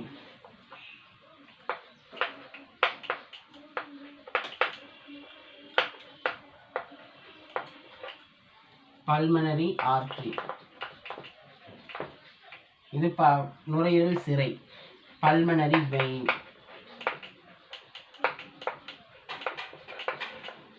Pulmonary vein. இது நடுவில் ஒரு கோடு பார்த்துருக்கீங்களா, இது செப்டம், தடுப்பு சுவர் அப்படின்னு சொல்லுவாங்க. உங்களுக்கு தெரியும், இந்த வாய் இருக்குல்லையா, இது வந்து ஏவி வேல்வ் அப்படின்னு சொல்லுவாங்க. இந்த பகுதி ஆரிக்கிள், கீழ்பகுதி வென்ட்ரிக்கல், இத வெனா கேவா அப்படின்னு சொல்லுவாங்க. தமிழ்ல சொல்றாங்க அப்படிங்க. இந்த பகுதியை நுரையீரல் தமனின்னு சொல்லுவாங்க. எது? இந்த பகுதியை நுரையீரல் தமனி, இந்த பகுதியை நுரையீரல் சிரைன்னு சொல்லுவாங்க. இது ஏவி குழல்கள் அல்லது ஏவி வால்வுகள் அப்படின்னா ஆட்ரியோ வென்ட்ரிகுலார் வால்வு, தமிழ்ல இதே தான். இது ஆரிக்கிள் தெரியும், இது செப்டம் தடுப்பு சுவர், இது வென்ட்ரிக்கல். இந்த பக்கம் அதே மாதிரி பாருங்க, இங்கே ஆரிக்கிள் இருக்கும், வென்ட்ரிக்கல் இருக்கும், நான் ரெஃபர் பண்ணல. இந்த பகுதி வெனா கேவா, மூவிதழ் ஈரிதழ் வால்வுன்னு சொல்லுவாங்க, அது. இங்கே அயோட்டா, பெருந்தமனி அல்லது மகாத்தமனி அப்படின்னு சொல்லுவாங்க. நம்மளுடைய இதயமானது எங்க பிரசன்ட் ஆயிருக்கு அப்படின்னா உதர விதானம் அப்படிங்கிற ஒரு இடத்துல பிரசன்ட் ஆயிருக்கு. அப்படின்னா மீடியாஸ்டீனம் எங்க? லங்ஸுக்கு, நம் நுரையீரலுக்கு நுரையீரல் இப்படி இருக்கும். நுரையீரல் பார்த்தீங்கன்னா இதுதான் நுரையீரலுடைய மேலே அந்த பிரான்ச்சு, இதுக்கு கீழே இப்படிதான் பிரசன்ட் ஆயிருக்கு நுரையீரல். பாருங்க,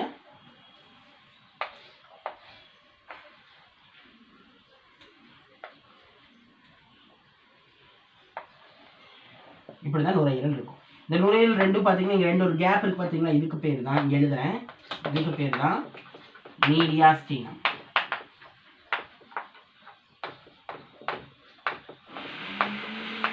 இதுக்கு பேர் தான் இது மீடியாஸ்டீனம் சொல்லுவோம். உதர விதானம் அப்படின்னு சொல்லுவாங்க. இதயமானது இந்த உதர விதானத்துக்குள்ள தான் பிரசன்ட் ஆயிருக்கு. புரியுதுங்களா? இது எதுக்குள்ள பிரசன்ட் ஆயிருக்கு? இந்த உதர விதானம் தான் பிரசன்ட் ஆயிருக்கு. அப்போ இதயம் என்ன செய்வாங்கன்னு கவனிங்க. ஃபர்ஸ்ட் இந்த பல்மனரி ஆர்டரின்னு சொன்ன, பல்மனரினா நுரையீரல்னு அர்த்தம். இந்த நுரையீரல் கிட்ட இருந்து ஆக்சிஜனை வாங்கிட்டு இந்த வழியா உள்ள வந்து ஆரிக்கிள் அடைஞ்சு வென்ட்ரிக்கல் அடைஞ்சு வென்ட்ரிக்கல் வழியா என்ன பண்ணுவாங்க, இந்த குழாய்க்கு அதாவது அயோட்டா வழியா வெளியே போவாங்க. அயோட்டா வழியா என்ன செய்வாங்க, வெளியே, அதாவது இந்த அயோட்டா அந்த பெருந்தமனி வழியா உடலுக்கு நல்ல ரத்தம் போகும். அதே டைம்ல வெனா கேவா, மூர்விதழ் வால் வந்து உடல்ல இருக்கிற ஆக்சிஜன் அற்ற ரத்தத்தை, அதாவது destruction of RBC blood, RBC அழிஞ்சது அல்லது ஆக்சிஜன் இல்லாத ரத்தத்தை கடத்திட்டு வந்து நம்ம உடம்புக்கு இங்கே வந்து ஆரிக்கல் அழிஞ்சு வெனக்கேவா கடத்துவாங்க. அதாவது மூர்விதழ் வாழ் ஈரிதழ் வாழ்வு இவங்க கடத்திட்டு வந்து ஆரிக்கல் வென்ட்ரிக்கல் அடைஞ்சு இந்த பெரிய நுரையீரல் சிறை இருக்கிற பல்மனரி ஆர்டரி வழியாக வெளியே கொண்டு போயிடுவாங்க. எதுக்கு? நுரையீரலுக்காக. எதுக்கு நுரையீரலுக்கு கொண்டு போகிறாங்கன்னா ஆக்சிஜனை வாங்குறதுக்காக. அப்போ இந்த டைமில் ஆர்பிசி எப்படி ஆக்சிஜனை சப்ளை பண்ணி கொண்டு போகுதோ, நுரையீரல் எப்படி ஆக்சிஜனை கொடுக்குதோ, அதே மாதிரி நுரையீரலுக்கு நடுவில் இந்த இடத்துல பார்த்தீங்கன்னா ஒரு பொருள் ஒன்று ஃபில் ஆகிருக்கும், ஒரு திரவம், அது ஒரு கலர், ஒரு நிறமியது, லைக் லிக்விட் மாதிரியே இருக்கும். அதுக்கு பேர் தான் ஹீமோகுளோபின். நான் அதை அழைச்சிடுறேன். அதுக்கு பேர் தான் என்னது? ஹீமோகுளோபின் அப்படின்னு நம்ம சொல்கிறோம். சரிங்களா? இந்த ஹீமோகுளோபின் எங்கே பிரசன்ட் ஆகிருக்கும்? நுரையீரலில் தான் இருக்கும். ஹீமோகுளோபின்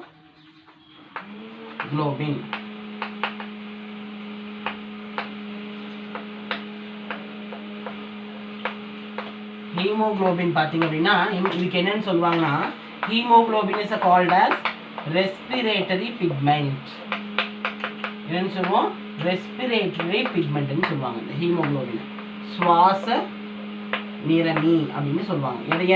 இந்த ஹீமோகுளோபின். ஏன் சுவாச நிறமி அப்படின்னு சொல்கிறோம் அப்படின்னா, இந்த ரெஸ்பிரேட்டரி பிக்மெண்ட் வந்து நம்ம உடம்புல கெட்ட ஆக்சிஜனை, கெட்ட கார்பன் டை ஆக்சைடை வெளியேற்றிட்டு ஆக்சிஜனை மட்டும் வாங்கி உள்ளே வைக்கிற வேலை இதனுடைய வேலை. அது போக ஆர்பிசி நம்ம நுரையீரலை தொட்டுட்டு வருது ஆக்சிஜன் வாங்குறக்கா, ஆக்சிஜன் வாங்கிட்டு வரும்போது ஹீமோகுளோபின் ஆர்பிசியோட சேர்ந்து மிக்ஸ் ஆகி ரத்தம் சிவப்பு கலராக நம்மளுக்கு மாறுது. பிளட் ஒய் நம்மளுடைய ரத்தம் ஆக்சிஜன் இல்லாத நிலையில், அதாவது carbon di composed of oxygen நிலையில் பிளட் என்ன கலர் அப்படின்னா டார்க் ப்ளூ கலர். கருநீல நிறம். ஆக்சிஜன் பெற்றதுக்கு அப்புறம் நம்மளுடைய ரத்தம் என்ன கலர்னா டார்க் ரெட் கலர். ஓகேங்களா? அப்போ என்ன செய்யலாம், நம்ம ஹீமோகுளோபின் மிக்ஸ் ஆகி நம்ம ரெஸ்பிரேட்டரி பிக்மெண்ட் அதோட கலந்து ரத்தம் வந்து சிவப்பு கலர்ல இருக்கிறதுக்கு காரணமா இருக்கு. அப்போ இந்த தாலசீமியா எப்படி ஏற்படுது அப்படின்னா ஹீமோகுளோபின் டிசார்டர். ஹீமோகுளோபின் வந்து கரெக்டான லெவல்ல நம்மளுக்கு கிடைக்காம போறது. அப்போ எப்படி ஹீமோகுளோபின்ல 2 செயின் இருக்கு. அது ஹீமோகுளோபின் வந்து 4 பாலிபெப்டைடு செயினால ஆனது. எது? 4 polypeptide. Hemoglobin is made up of 4 polypeptide. தமிழ்ல ஹீமோகுளோபின் 4 பாலிபெப்டைடு சங்கிலி தொடர்களால் ஆனது. ஸோ பாலிபெப்டைட்னா ஒன்றும் கிடையாது. பாலினா நிறையா, பெப்டைட்னா சின்ன சின்ன சர்க்கரை மூலக்கூறுகள், சுகர் மாலிகூல்ஸ் தான் பாலிபெப்டைட்னு சொல்கிறோம். 4 இருக்கும். அந்த 4ல் 2 ஆல்ஃபா செயின், மீதி இருக்கிற 2 பீட்டா செயின் அப்படின்னு சொல்றாங்க. சரிங்களா? 2 ஆல்ஃபா செயின், மீதி 2 என்னது பீட்டா செயின். அப்போ இந்த 2 செயின்ல வந்து ஏதாவது ஒன்று சிதைவடைகிறது தான். கவனிங்க, thalassemia patients have defect in either alpha or beta. ஒன்று எய்தர் ஆல்ஃபா வந்து அங்கே டிஃபெக்டாக இருக்கும், இல்லைனா பீட்டா வந்து அங்கே டிஃபெக்டாக இருக்கும். ஆன் குரோமோசோமில் டிஃபெக்டாக இருக்கும். எந்த குரோமோசோமில் ஏற்படுது அப்படிங்கிறது இது வகைப்படுத்தும் போது நம்ம பார்க்கலாம். So beta chain causing production of abnormal haemoglobin. அதனால் ஹீமோகுளோபின் வந்து அவங்களுக்கு நிறைய செக்ரெட் ஆகிறது கரெக்டான லெவலில் செக்ரெட் ஆகாமல் ரிசல்ட்டிங் அனீமியா, ரத்த பற்றாக்குறை ஏற்படுது. ஹீமோகுளோபின் ஆர்பிசியோட மிக்ஸ் ஆனாதான் பிளட் என்ன கலரில் மாறும், ரெட் கலரில் மாறி பிளட்டுன்னு மாறும், இல்லைன்னா பிளட்டாக மாறாது. அப்போ அது வரைக்கும் ஹீமோகுளோபின் அப்படியே கம்மியாக இருக்கிறங்காட்டி நம்மளுக்கு ரத்தம் ரொம்ப கம்மியாக இருக்கும். ஒரு ஆண்களுக்கு ரத்தம் 5 லிட்டரும் பெண்களுக்கு 4 லிட்டரும் இருக்குது. அப்போ இந்த ரத்தம் வந்து நம்மளுக்கு உடம்புல கிடைக்காது. இதனால் நம்ம ரத்த குன்றி காணப்படுவோம். ஸோ இந்த ரத்தத்தை இப்போ இந்த நோயை 2ஆக வகைப்படுத்துறாங்க. ஆல்ஃபா ஹீமோ தாலசீமியா, பீட்டா தாலசீமியான்னு பிரிக்கிறாங்க.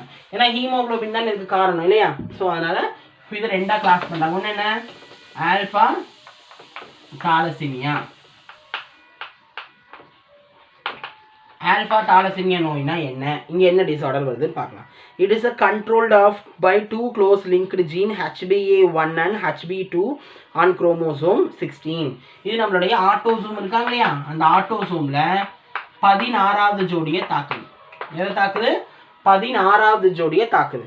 16வது ஜோடியை தாக்கி அதில் வந்து 2 க்ளோஸ்லி லிங்க் ஒன்று இருக்காங்க, HbA1 and HbA2 அப்படின்னு இருக்கு.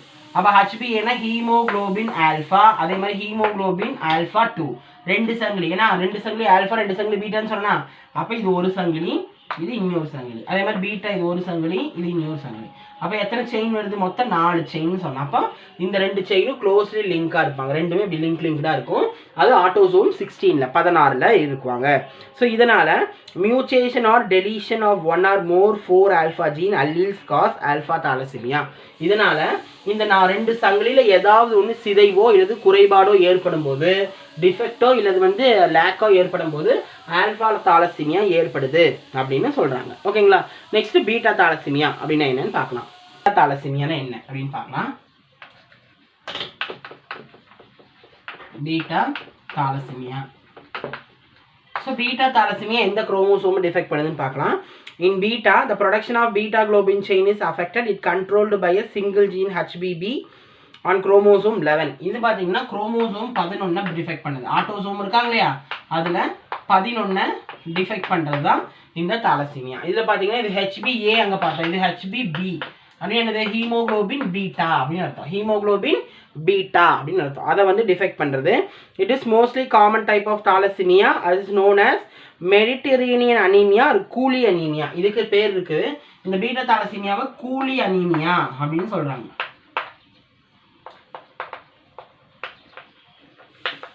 இது என்னன்னு சொல்றாங்க? கூலி அனீமியா அப்படின்னு சொல்றாங்க.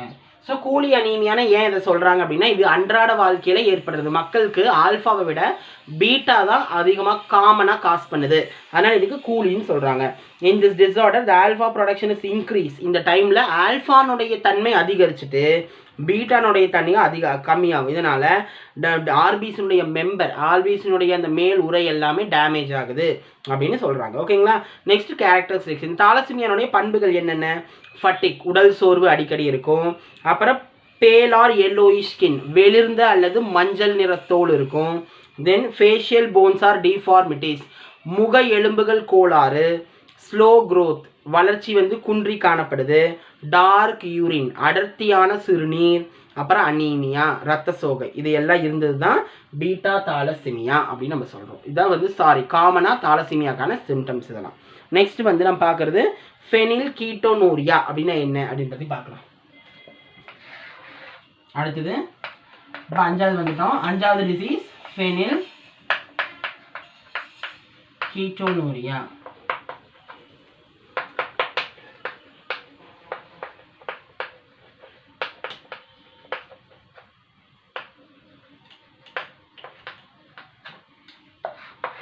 ஃபெனில் கீட்டோனூரியா அப்படின்னா ஒன்றும் கிடையாது, இது வந்து அமிலம் கம்மியாகிறது. கவனிங்க, it is an inborn error phenylalanine metabolism caused due to pair of chromosomal recessive gene.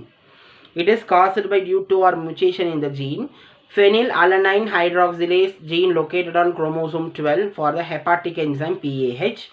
This enzyme is essential for the conversion of phenylalanine to tyrosine. Affect individual lack this enzyme, so phenylalanine accumulate and gets converted phenylpyruvic acid and other derivatives அப்படின்னு சொல்றாங்க. அப்போ நம்ம உடம்புல இந்த ஃபெனில் alanine அப்படிங்கிறது வந்து நம்ம உடம்புல கம்மியா, ஃபெனில் கீட்டோனூரியா ஏற்படுறதுக்கு காரணம் என்னன்னா ஃபெனில் alanine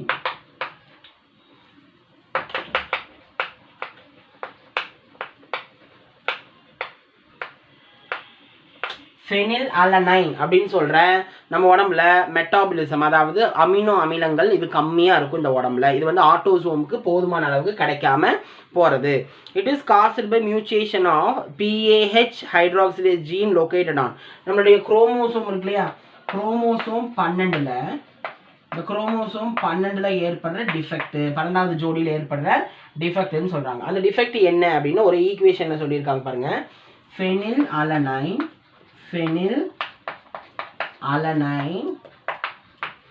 gives PAH tyrosine.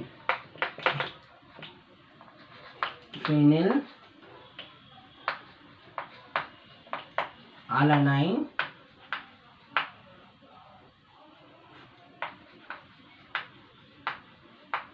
tyrosine. ஸோ PAHனா என்ன இங்கே எழுதுறேன், PAH சாரி இங்கே எழுதலாம். PAH அப்படின்னா phenylalanine hydroxylase, phenylalanine hydroxylase enzyme நொதி. அப்போது நம்ம உடம்புல நம்மளுக்கு குரோமோசோமுக்கு தேவைப்படுற ஒரு நொதி தான் PAH. அப்போது இந்த ஃபெனில் அலனைன் PAH வந்து PAH இந்த ஃபெனில் அலனைன் ரெண்டும் ஃபியூஸ் ஆகி டைரோசின் அப்படின்னு சொல்கிற ஒரு அமினோ அமிலத்தை உருவாக்கணும். அப்போ இந்த அமினோ அமிலத்தை உருவாக்கும் போது தான் உடம்புல நோய்கள் குரோமோசோமுக்கு தேவைப்படக்கூடிய பொருளாக மாற்றும். அப்போ இந்த டைம் இது குறையும் போது என்ன ஆகுது, அதாவது ஃபெனில் அலனைன் வந்து PAH வந்து அதான் PAHன்னு சொல்கிற ஃபெனில் அலனைன் ஹைட்ராக்சிலேஸ் நொதி, இந்த நொதி தான் நம்ம உடம்புல இருக்கிற ஃபெனில் அலனைன்னு சொல்கிற நன்மை தரும் அமினோ அமிலத்தை நன்மை தரும் டைரோசினேஸாக மாற்றுறது, டைரோசினாக மாற்றுறது எங்களோட வேலை. எதனால் இது எதுக்கு மாற்றணும், மாற்றினா குரோமோசோம் ஸ்ட்ராங்காக இருக்கும், குரோமோசோமில் தைராய்டு டிஸார்டர் அப்புறம் கிட்னி ஃபெயிலியர் இந்த மாதிரிலாம் ஏற்படாமல் இருக்கிறதுக்காக. ஓகேங்களா. அப்போ இந்த PAH பாடியில் செக்ரெட் ஆகாமல் இருக்கும்போது ஃபெனில் அலனைன் பாடியில் ஓவராக அப்படியே லேக்காய் தங்கி பைரூவிக் ஆசிடாக மாறிடும். ஃபெனில் அலனைன் பாடியில் என்ன ஆயிரும், அப்படியே தங்கி பைரூவிக் அமிலமாக மாறி நம்மளுக்கு பெரிய அமில உடலாக மாற்றிடும். இதனால் நம்மளுக்கு நிறைய நோய்கள் வருது. கவனிங்க, it is caused due to mutation in the gene of PAH located on chromosome 12 for the hepatic enzyme PAH. கவனிங்க, இது வந்து குரோமோசோம் 12ல் இருக்கிற என்னது ஃபெனில் அலனைன் ஹைட்ராக்சிலேஸ் அப்படின்னு சொல்கிற என்சைம் இது இருக்குது. இது நம்ம உடம்புல this enzyme is essential for conversion of phenylalanine to இது டைரோசின். அப்போ இந்த நொதி ஃபெனில் அலனைன்லேருந்து டைரோசினை நம்மளை கன்வெர்ட் பண்ணுறதுக்கு முக்கியம். Affected individual lack on this enzyme, so phenylalanine accumulate. இது வந்து பார்த்தீங்கன்னா இந்த என்சைம் நம்ம உடம்புல பற்றாக்குறையாக ஏற்படும்போது, குரோமோசோமில் பற்றாக்குறையாக போகும்போது நம்ம உடம்புல ஃபெனில் அலனைன் என்னவா மாறுது, ஓவராக தங்கி ஃபெனில் அலனைன் பாடியிலேயே ஸ்டே ஆகி டைரோசினஸாக மாற முடியாது. ஏன்னா பிஏஹெச் கம்மியாக இருக்குது. பிஏஹெச் கம்மியாக இருக்கிறங்காட்டி ஃபெனில் பாடியிலேயே தங்கி பைருவிக் ஆசிடாக மாறிடும். இது மாறுறங்காட்டி நம்மளுக்கு உடம்புல பல நோய்களை கொடுக்குது. அது என்னென்ன கேரக்டரிஸ்டிக்ஸ் அப்படின்னு பார்க்கலாம். சிவியர் மென்டல் ரீட்டார்டேஷன், குன்றிய மன வளர்ச்சி, light pigmentation of skin and hair, தோல் உரோமங்களில் லேசான நிறம் மட்டும் இருக்கும். Phenylalanine pyruvic acid excreted in urine வழியாக அந்த அமிலம் போயிட்டே இருக்கும். இதனால் கிட்னிக்கு பல பிரச்சனையை கொடுக்கும். அப்போ இதனால் இது பரம்பரை வழியாகவே கடத்தப்படும். பிகாஸ் குரோமோசோம் 12ல் என்ன ஆப்சென்ட்டாக இருக்கிறது, பிஏஹெச் அப்படின்னு சொல்கிற நொதி என்சைம், ஃபெனில் அலனைன் ஹைட்ராக்சிலேஸ் என்சைம் கம்மியாக இருக்குது. இதை ஷார்ட்டாக சொல்ல போனால் ஃபெனில் கீட்டோனூரியா ஏற்படுற காரணம் என்னென்னா குரோமோசோம் 12ல் பிஏஹெச் என்சைம் கம்மியாக இருக்கிறங்காட்டி ஃபெனில் அலனைனை வந்து டைரோசினேஸை மாற்ற முடியலை. ஃபெனில் அலனைன் பாடியில் அதிகமாக இருந்து அப்படியே மாறாமல் அப்படியே தங்கி இருக்கிறங்காட்டி பைருவிக் ஆசிடாக மாறி மன வளர்ச்சி குன்றி காணப்படும், உரோம வளர்ச்சி கம்மியாகும். அதுக்கப்புறம் பார்த்தீங்கன்னா தைராய்டு டிசார்டர் வரும், கிட்னி ஃபெயிலியர் எல்லாம் ஏற்படுது அப்படின்னு சொல்லுவாங்க. இதான் ஃபெனில் கீட்டோனூரியா அப்படின்னு நம்ம சொல்கிறோம். ஓகேங்களா. நெக்ஸ்ட் நம்ம பார்க்க போகிறது ஹண்டிங்டன் கோரியா அப்படின்னு ஒரு டிசீஸ் பார்ப்போம்.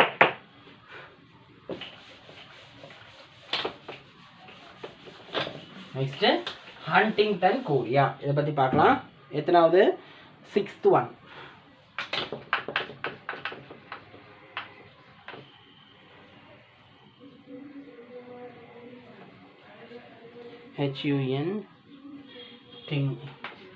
Huntington chorea.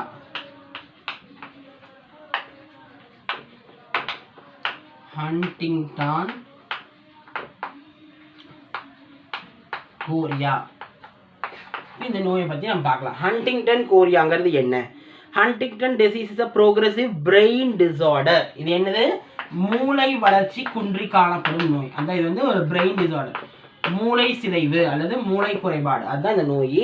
Brain disorder caused by a single defective chromosome 4. அப்போ எந்த குரோமோசோமை டிஃபெக்ட் பண்ணுது, குரோமோசோம் நம்பர் 4 வந்து தாக்குறது தான் இந்த நோய்.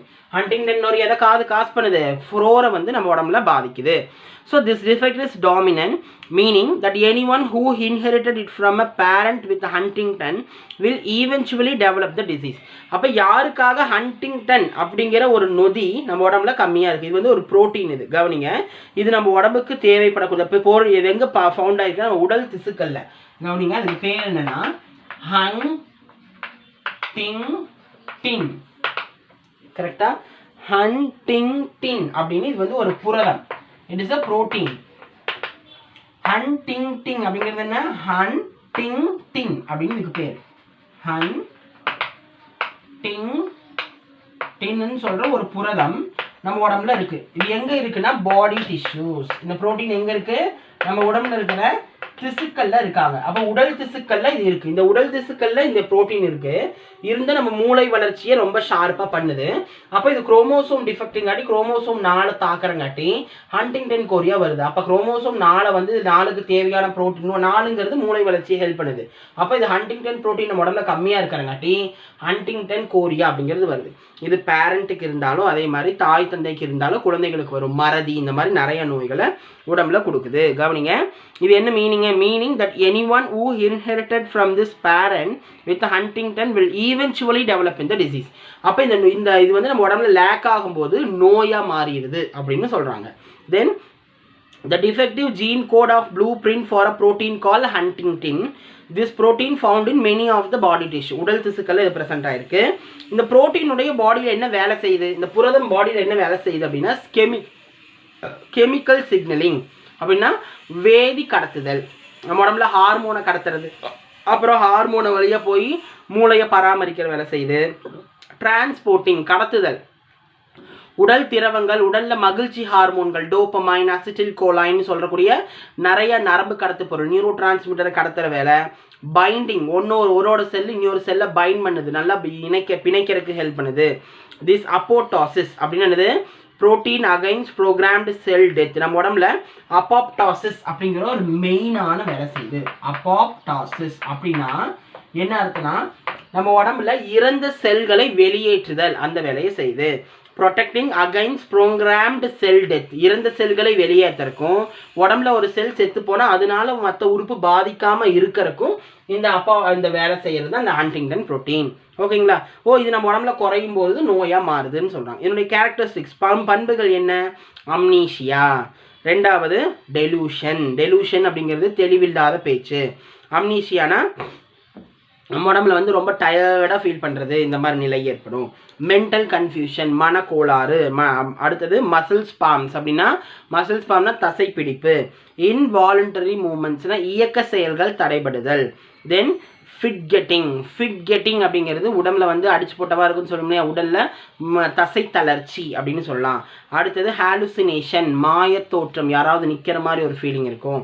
தென் பரோனியானா பிரம்மை பிடிச்ச மாதிரி இருக்கும். அடுத்தது ட்ரீமர், நடுக்கம். அப்புறம் நர்வஸ் டிஸார்டர், நரம்பு தளர்ச்சி. இந்த சிம்டம்ஸ் எல்லாம் இருக்கிறது தான் இந்த கேரக்டரிஸ்டிக்ஸில் என்னது ஹண்டிங்டன் கோரியா. இந்த பேஷண்ட் யார் அப்படின்னா, this patient with this disease usually die between age 35 to 40.